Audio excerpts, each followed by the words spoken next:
Battle Royal. Who in this Battle Royal was a bigger star than Santino? Maybe DiBiase. Sure. Maybe those Nexus guys who had the one SummerSlam main event. The Justin Gabriels and guys like that. That's all. Otherwise, he was a favorite. He was only a long shot to win this. So, yes, Santino's big win in the Battle Royal was fun. Otherwise, a nothing show. The pay-per-view. Raw Chamber match had Chris Jericho and CM Punk. Just stuck a thumbs up through the door because we were talking about how great Santino was. That is Santino's biggest fan right there. She is, yes. She's one of the people who was happy when he won. She may have been all the people that was happy when he won. No, there were lots of people happy when he won. She may have been the most happy. That's true. Chris Jericho versus CM Punk versus Kofi Kingston versus The Miz versus R-Truth versus Dolph Ziggler. It's actually funny. The thumb sneaking in the door was kind of like the Cobra. You need to get your wife a Cobra puppet. Oh, yeah. Do they sell them? I'm sure somewhere. Don't talk too loud. She may be listening in the door. There's one thing I'm known for, Brian, is keeping a secret. Sure. And a low tone. All right, the story of this match was these guys took 7,000 bumps out on the steel grates. They took body slams out there. They took hip tosses out there. They hit flying knees out there. They did spots off the cage where one guy would do a leg drop and break his ass on the grate. They did all kinds of just stupid stuff to the point where it got repetitive. And car crashes like that should not be repetitive. So the story was CM Punk started. He fought all the way through. He survived to the end to win. Jericho was, I believe, the last man in. He eliminated Kofi. He tapped Kofi out with the Lion Tamer, in fact. After Kofi submitted, then Jericho put him in a Boston Crab. And then as they were taking Kofi out of the cage, he continued to attack him. I have no idea why Jericho was doing this. This made no sense. He had two other opponents still to deal with. So as he's dealing with that, Jericho kicks him in the head, and the cage was open, and Jericho went flying out to the floor. Punk kicked Jericho. What did I say? I thought you said Jericho kicked himself in the head. I may have. Punk kicked Jericho in the head, and Jericho was dead, and he was out of the match, although no one believed it. So, somewhere in here, earlier in this match, is the real story of what happened. Let me explain. Do you want to explain what happened first, or do you want me to Go say ahead what and happened? explain what happened first. So, after the first elimination, Truth had been pinned at this point. The match is still going on. The announcers said something about how Punk could lose the title if he was pinned. And you didn't quite know what was going on, so he said, well, if he's pinned, he's out of the match, someone else is going to be champion. And then you asked a question. Yes, I did. I did not see this question coming. This question caught me off guard. I'd like to keep you on your toes. You asked, Brian, whether this match was determined by the first man to get a pinfall or whether it was based on elimination rules. That is the question that I asked. I'm standing up for that question. Now, let me explain. try. I know what you're thinking. You're dumb? It's called the Elimination Chamber. That is 1 point. Okay, listen. There's plenty of mercy and no mercy. And at Judgment Day, no one's really judged. You know? So the point is, I think nothing of the name of these shows. Vince doesn't even allow the word wrestling, for Christ's sake. WrestleMania. That's number one. Number two, I see so goddamn many cage matches that there's always, and this is mostly TNA's fault, every fucking match has a different set of fucking rules. So, in this match, just glancing at the television, my first thought was, well, what the hell are the rules for this match? Granted, I didn't think too deeply before asking this question. And finally, this is my final argument, and I admit none of these are very good, but this is the best one yet. I decided during this match that I was going to tweet results. Because, as many of you are well aware, sometimes during these shows, like at Royal Rumble, the whole website comes crashing down at the end of the show. Because so many people are trying to access Dave's report at the exact same time. which I attribute to nobody actually buying these damn pay-per-views. Although it doesn't happen with TNA, but in that case, I just presume nobody cares. But anyway, sometimes the website crashes, and people are so determined to find out what happened that they repeatedly refresh the page over and over, which hammers it even worse, and the whole thing just comes crashing down for like an hour.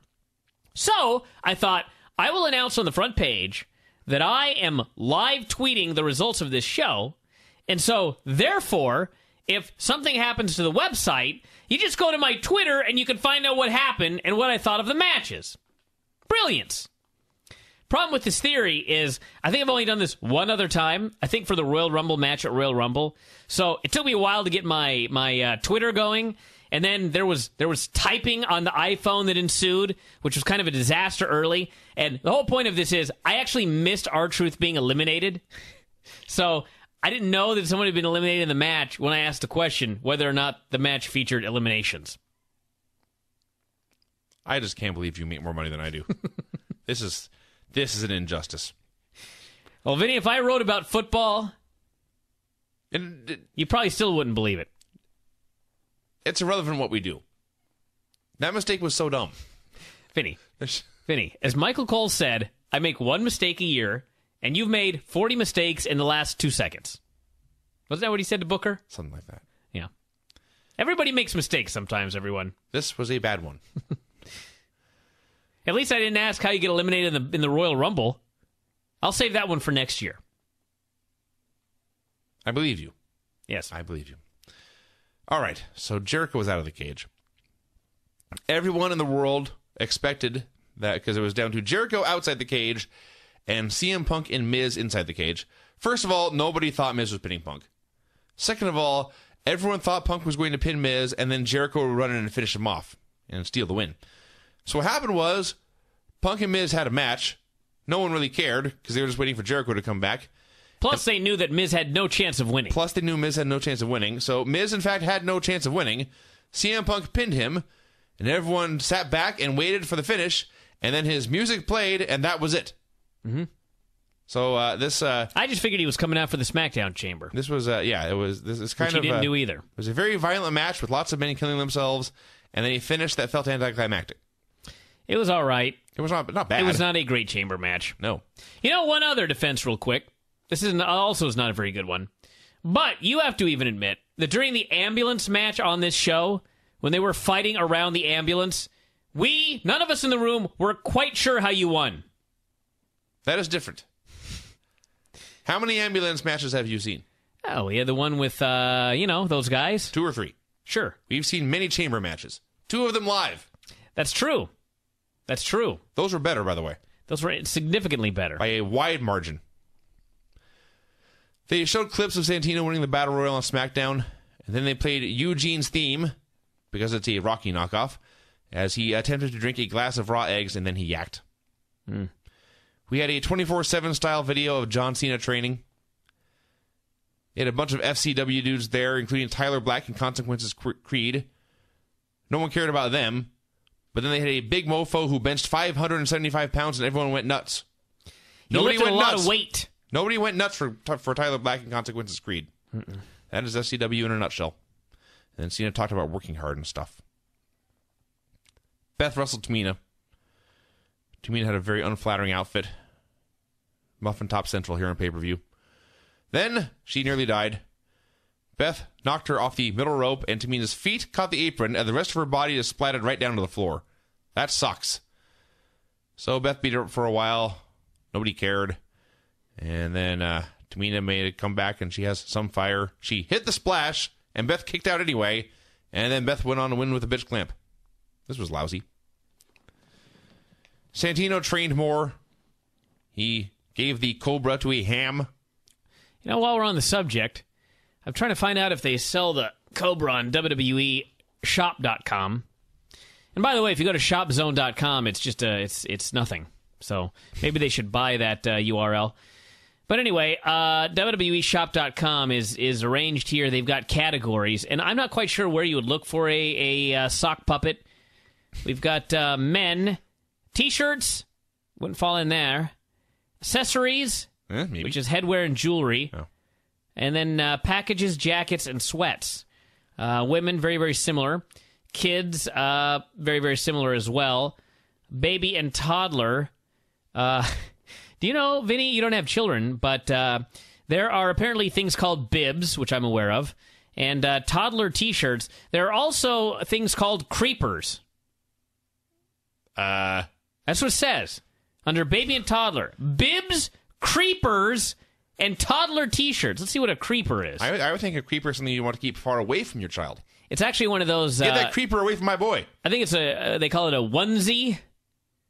It's like, you know... Yeah, well, I know what a onesie is. I think that's what they call these. Baby suit. Yeah, I don't have... It's a full-body suit for a baby. Children either. It's not in our DVD and media, or in the ring, or memorabilia, or toys and games, or title belts. Well, where do you think Santino got it? Well, what I'm going to do is I'm going to go to Superstar. Sock? Puppet. I'm gonna find Santino and view his products here. Maybe that will do it. There you go. Oh my God, they have it. Oh, there you go. Santino Cobra sock puppet, $11.99. Are you serious? Not kidding. That's a bargain for what they sell. Oh my God, Valentine's Day is over, isn't it? For 2012, yes. I don't have my wallet up here. I'm gonna add it to my wish list. Login is required. Well, that ain't happening. All right, I'll just mail the link to myself. Everybody, don't tell Whitney. Oops, I almost sent it to her. There's no way that won't happen. I almost sent it to her. All right, we may continue. Right. We had I skipped an entire match here. Actually, what the hell happened? Oh, we had a Raw skit here on pay-per-view. Long story short, a bunch of heels came out and said John Laurinaitis should be GM of both shows. This took like 10 minutes. Good. Let's move on. Santino ran some stairs. Josh interviewed Big Show about his less than stellar record at Mania. Show said he'd had 4,000 matches, beaten tons of Hall of Famers, won every belt on Earth, but his Mania record did suck. And he vowed to win tonight and then ride that momentum into Mania. Smackdown chamber match. Great Khali versus Santino versus Big Show versus Cody Rhodes. I had Big Show twice in here. Point is, it has a bunch of Smackdown guys. All right. This is essentially two matches. There was the segment before Daniel Bryan would have got involved, and that segment fucking sucked. Yes. This was the most boring chamber match of all time. 3 or 4 dudes in the ring, all of them just laying there. Over and over again. Khali came in. The match got no better. Santino came in. There was a moment of heat, and the match got no better. Just boring, boring, boring. So finally, Daniel Bryan is the last guy about to get in. Big Show has laid out everyone else. So it's Big Show outside Bryan's pod. A bunch of other bodies laying around doing nothing. So Big Show decides he's going to tear into Bryan's pod and get him. And my first thought was, this is stupid. Just wait 2 minutes. He'll come out and you can get him then. Now, to be fair, I was wrong. Because Big Show fought his way into this pod. He had Bryan trapped in there. He was beating him up in a phone booth, essentially, and the place went ballistic. So, good on you. In hindsight, how in God's name did that giant manage to get over and into that pod? It is a mystery. That is an amazing physical feat. He's a very special man. So, at that point, Daniel Bryan got in the match, and what do you know? It got awesome. It finished was the triple teamed Show and eliminated him. And then Santino, Wade missed an elbow and Santino pinned him. So now it's down to Daniel Bryan and Santino Marella, with the winner being world champion going on at WrestleMania. Mm-hmm. Place went ballistic again. They do love Santino. They wanted to see him win. Daniel Bryan was flat out laughing. And once the moment I realized it was down to these two men, I thought, this is going to be great. And I was right. Yes. This was great. Daniel Bryan is the best wrestler in the world. He got the absolute most he could out of Santino's positives. He absolutely buried all of Santino's negatives. This was a masterpiece. And Santino got 3 or 4 near falls that were totally believable, including one with the Cobra. Mm-hmm. Bryan then put the lapel lock on the Cobra arm. And Santino struggled and struggled and fought and fought and fought. And then finally he was forced to tap out. This was like a half star before Bryan got in, and then 4 stars afterwards. It was quite great. This was 2 matches. One sucked, one was awesome. The room at Craig's when Santino and Daniel Bryan were going to town. It was not just my wife. Everybody. No. Everybody was going crazy for this. It was so awesome. They didn't care about anything else, I don't think, on the entire show. Santino Marella! And Daniel Bryan. It was awesome. So as Bryan is celebrating, Sheamus came out and then immediately laid him out with the Kryptonite Crunch. So there's your title match for Mania. There was a god-awful skit backstage that led to Teddy Long booking Swagger versus Gabriel. And then we got Jack Swagger versus Justin Gabriel. I left the room during that segment. We got Jack Swagger versus Justin Gabriel on pay-per-view, a 3-minute match. Swagger clipped his knee and tapped him out with the ankle lock. This accomplished nothing. John Cena versus Kade in the main event. They had a hysterical video recapping the demise of Zack Ryder with sad piano music playing as he cried in his wheelchair. Impossible to take seriously. He is Tiny Tim now. So, I had very low expectations for this match. The musician or the character? The Dickens character. I see. Yes. He's a wretched soul. So, yes, I had very, very low expectations for this match, and they surpassed them. Basically, they beat each other up for a long time, and Cena put them in the ambulance and won. That's the story. There was a lot of gimmicks involved. They put each other in the wheelchair and pushed each other into things. They did spots off the stairs. They did spots off the tables. They brawled through the crowd. We had my favorite moment where Kane is put in the wheelchair, but his legs are long, and so he's friendly enough to lift them up and put them in the stirrups so that he can be wheeled. I was trying to decide which is funnier, Kane willingly putting his foot up so Cena could push him, or Cena leaving his foot on the ground but blocking. He was helping Kane push. Yes. So yes, there was a Kane at one point put him out with the the smother lock, and John Cena came to in the wheelchair, looked around, realized he was not in his bed, and began to attack Kane. The other highlight was Cena went for he set up the stairs next to the announce desk and went for an FU off the stairs to the desk. This was even more preposterous than I thought at first listen. He hurt Kane up onto his shoulders and then began to climb the stairs, which is, that's an impressive feat. And as he's doing this, Jerry Lawler, not satisfied with how impressive it really is, compared it to a 900-pound squat. I think it was Booker. I wrote Lawler, it may have been Booker. Pretty sure it was Booker because I tweeted 500-pound squat, and I was immediately bombarded with responses saying that Booker called it a 900-pound squat. It may have been Booker. Either way. It's idiocy. Kane is not 900 pounds. No. He's really not close. I don't think walking upstairs with 300 pounds is the equivalent of 900 pounds. No, it's not. Maybe he thought that they stepped on Mars. It could be, or Jupiter, yes. Sure. You have a point there. So, yes, eventually, they fought up near the ambulance. Cena climbed on top of it. He goaded Kane to join him up there. Kane obliged, and then Cena threw him off the side onto a crash pad, we assume. We didn't see where he landed. It could have been the... I like to think back there... I can confirm it was a crash pad. I like to think back there was a giant pit full of styrofoam peanuts. Could be that, too. Yeah. So then he threw him in balls. Or the ball pit. Mm-hmm. This is another good answer. So, then he threw him in the ambulance. Ambulance drove away. John Cena won. End of the show. It was not a very good Chamber pay-per-view. It was really not a good pay-per-view at all. But by the end, at least we knew what was going to happen going into the next show. I remember at a gym I worked at a long time ago. They had a foam pit, the gymnastics foam pit. One day I had to clean that thing out over the summer. Was that fun? It had not been cleaned out in many years. I never went in a foam pit again. Whenever the little kids begged to go in the foam pit, I did not tell them why, but I said, you don't want to go in that foam pit. You really don't. It was wrong. In fact, if I recall correctly, a buddy and I, we were so angry that we were forced to clean out the ball pit, which in the end we were never paid for. That we drew gates and spray painted "Welcome to Hell" at the bottom, and then filled it back up with new foam. So 10 years down the road, when the next unfortunate souls clean it out, they'd at least get a friendly reminder and a gift down there at the bottom, in addition to all the other gifts that they were bestowed for cleaning out the pit. Never go in those, everybody. Never, ever go in them.